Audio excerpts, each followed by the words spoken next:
খোয়াইয়ের একটি মুদি দোকানে সংঘটিত চুরির ঘটনায় বড় সাফল্য পুলিশের। খোয়াইয়ে মুদির দোকানে চুরির ঘটনাকে কেন্দ্র করে চাঞ্চল্য ছড়িয়েছে এলাকা জুড়ে। দোকান মালিকের অভিযোগের ভিত্তিতে দ্রুত তদন্তে নামে সুভাষ পার্ক আউটপোস্টের পুলিশ। বিভিন্ন সূত্র ধরে অভিযান চালিয়ে আটক করা হয় জয়দীপ নামদাস নামে এক সন্দেহভাজনকে। তার বাড়ি সুভাষ পার্ক কালীবাড়ি সংলগ্ন এলাকায়। পুলিশের দাবি, অভিযুক্তের কাছ থেকে প্রায় 28 থেকে 30 হাজার টাকা সিগারেট সহ দোকান থেকে চুরি হওয়া একাধিক সামগ্রী উদ্ধার হয়েছে। প্রাথমিক জিজ্ঞাসাবাদে তদন্তকারীরা বেশ কিছু গুরুত্বপূর্ণ তথ্য পেয়েছেন বলেও জানা গেছে। সেই সূত্র ধরেই এখন খতিয়ে দেখা হচ্ছে এই চুরির ঘটনায় আর কারা জড়িত ছিল। পুলিশের প্রাথমিক অনুমান, এর পেছনে আরো এক ব্যক্তির যোগ থাকতে পারে। সম্ভাব্য সহযোগীদের খোঁজে শুরু হয়েছে তল্লাশি। একজনকে আটক করা গেলেও তদন্তকারীদের নজর এখনো গোটা চক্রের দিকে। উদ্ধার হওয়া সামগ্রী, জিজ্ঞাসাবাদে পাওয়া তথ্য এবং অন্যান্য সূত্র মিলিয়ে ঘটনার পূর্ণ রহস্য উদ্ঘাটনের চেষ্টা চালিয়ে যাচ্ছে পুলিশ।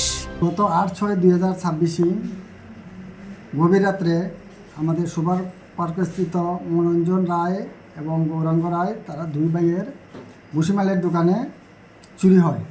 তো সেই মোতাবেক তারা দুই ভাই তাদের সামগ্রী খোঁজাখুঁজি করে আজকে একটা কেস দাখিল করেছে এবং ওই কমপ্লেনের ভিত্তিতে আমরা তদন্ত শুরু করে আমরা জয়দীপ নমদাস ওকে গ্রেপ্তার করতে সক্ষম হই এবং তার কাছ থেকে প্রায় 201 প্যাকেট গোল্ড ফ্ল্যাগ এবং ফ্ল্যাগ উদ্ধার করি, যার বাজার মূল্য আনুমানিক 25 থেকে 30 হাজার হবে।